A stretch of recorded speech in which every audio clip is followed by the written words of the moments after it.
Christ for life में आपका स्वागत है, जहां परमेश्वर का अनंत वचन आज आपके मन और आत्मा में जीवन और प्रकाश भरता है। जैसे जैसे हम उत्पत्ति की इस यात्रा में आगे बढ़ते हैं, हम पहले ही देख चुके हैं अंधकार से प्रकाश कैसे फूटा, गहराइयों पर आकाश कैसे फैला, बेचैन जलों से भूमि कैसे उभरी और पृथ्वी पर मौन प्रचुर जीवन कहे से अंकुरित हुआ। लेकिन सृष्टि की कहानी अभी पूरी नहीं हुई है। अब आता है चौथा दिन, वो दिन जब स्वर्ग स्वयं गति में आता है। एक ऐसा दिन जब रात के अंधकार और दिन के तेज को उनके शासक दिए जाते हैं और आकाश उद्देश्य और प्रतिज्ञा से भरे प्रकाशों से सुसज्जित होता है। उत्पत्ति अध्याय 1 श्लोक 14-19 में हम देखते हैं कि परमेश्वर केवल वस्तुएं नहीं बनाते, वे समय की लय को स्थापित करते हैं। वे एक ब्रह्मांडीय कैलेंडर रचते हैं जो हमारे दिनों, ऋतुओं और जीवन के पवित्र क्षणों को आकार देता है।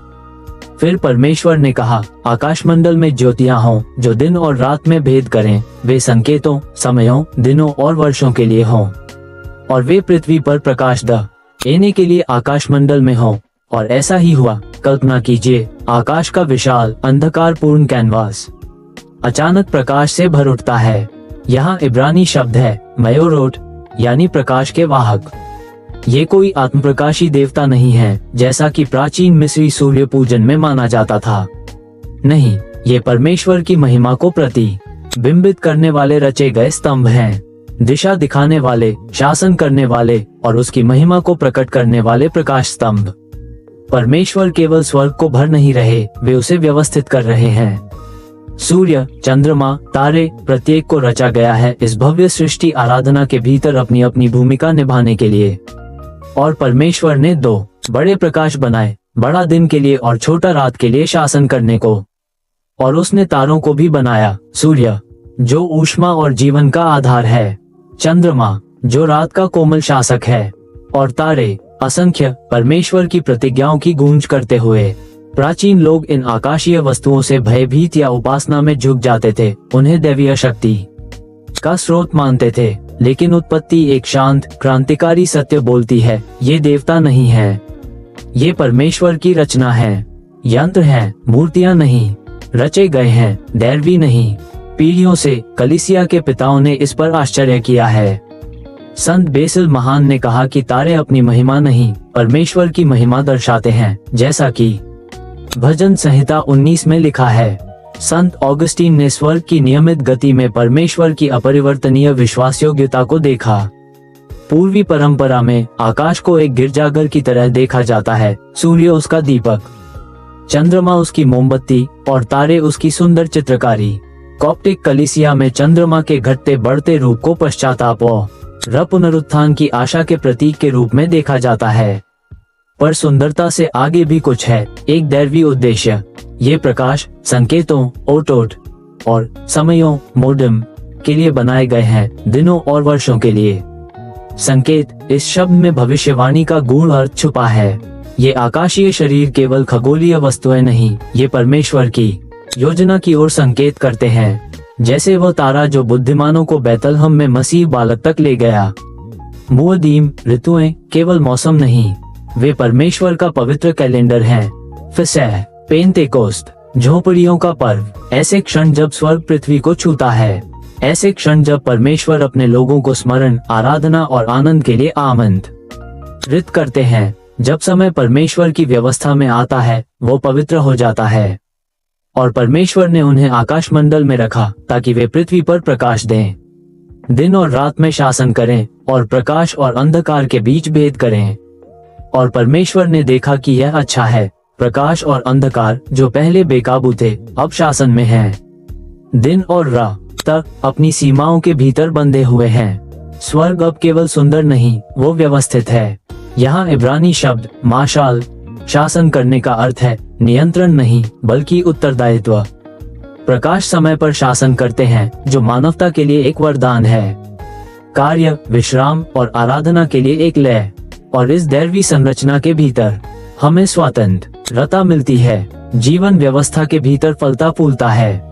संत योहन क्रिसोस्टम ने तारों को मौन उपदेशक कहा, जो सारी पृथ्वी पर परमेश्वर की बुद्धि का प्रचार करते हैं। कैथोलिक कैटेचिज्म कहता है, संपूर्ण ब्रह्मांड एक संस्कारीय संभावना से भरा हुआ है, CCC 341। आधुनिक विज्ञान भी हैरान होता है कि तारे परमाणु ऊर्जा से चलने वाले इतनी सटीकता से संतुलित हैं कि जीवन संभव हो सके। उनकी यह नाजुक व्यवस्था संत थॉमस एक्विनास की बात याद दिलाती है, डिजाइन होने का अर्थ है डिजाइनर का होना। इथियोपियन ऑर्थोडॉक्स गीतों में सूर्य मसीह के पुनरुत्थान का प्रतीक माना जाता है, जो अंधकार को बल से नहीं बल्कि प्रकाश से दूर करता है। प्रोटेस्टेंट विचारक जॉन कैल्विन ने आकाश की स्थिरता को परमेश्वर की सामान्य कृपा का प्रमाण माना, वह ढांचा जिसके भीतर मानव जीवन विकसित हो सकता है। और सांझ हुई और भोर हुआ, चौथा दिन। लेकिन चौथा दिन एक और महान प्रकाश की आहट देता है, यीशु, जगत का सच्चा प्रकाश, धर्म की सूर्य किरणें जो अपने पंखों में चंगाई लिए उगते हैं। मलाकी अध्याय 4 श्लोक 2, वे ही हैं वह बड़ा प्रकाश जो हमारे दिनों पर शासन करते हैं, जो हमारे थके हारे हृदयों को ऊष्मा, दृष्टि और जीवन प्रदान करते हैं। वे ही हमारे पैरों के लिए दीपक हैं जब रात लंबी और अनिश्चित हो। और तारे, वे हमें याद दिलाते हैं इस विशाल अज्ञात में भी परमेश्वर की प्रतिज्ञाएं अनगिनत, निश्चित और चमकती रहती हैं। चंद्रमा का सौम्य परावर्तित प्रकाश स्वयं कलीसिया का प्रतिबिंब है। यीशु ने कहा, तुम जगत की ज्योति हो। मत्ती अध्याय 5 श्लोक 14। प्रेरित पौलुस ने लिखा, तुम जगत में ज्योति के समान चमको। फिलिप्पियों अध्याय 2 श्लोक 15। यही शब्द फोस्तेरेस वही स्वर्गीय ज्योतियां जो अपनी नहीं बल्कि अपने रचयिता की महिमा को दर्शाती हैं। तो ये चौथा दिन आपसे क्या कहता है? यह आशा की बात करता है। ये स्मरण कराता है कि आपका जीवन कोई सहयोग नहीं है, इसमें व्यवस्था है, इसमें ऋतुएं हैं, इसमें एक पवित्र उद्देश्य है। ये चेतावनी देता है, सृष्टि की उपासना मत करो, रचयिता का अनुसरण करो, और सबसे बढ़कर यह आपको बुलाता है चमकने के लिए, मसीह के प्रकाश को प्रतिबिंबित करने के लिए इस संसार में जो दिशा, अर्थ और आशा को तरस रहा है। आइए कुछ पल रुकें और मनन करें। आपके जीवन में कौन सा स्थान है जहां परमेश्वर आपके समय को व्यवस्थित करना चाहते हैं? कौन सी अंधकार में जगह है जहां मसीह का प्रकाश आवश्यक है? आप किस ऋतु में चल रहे हैं और परमेश्वर कैसे आपको बुला रहे हैं कि आप उसे एक उद्देश्य के साथ अपनाएं? अब हम अपने मन को प्रार्थना में परमेश्वर की ओर मोड़ते हैं। प्रभु, आप ही वो ज्योति हैं जो मेरे दिन और रात पर शासन करती है। मेरे समय में अपनी व्यवस्था स्थापित करें, मेरे भीतर के अंधकार को प्रकाशित करें।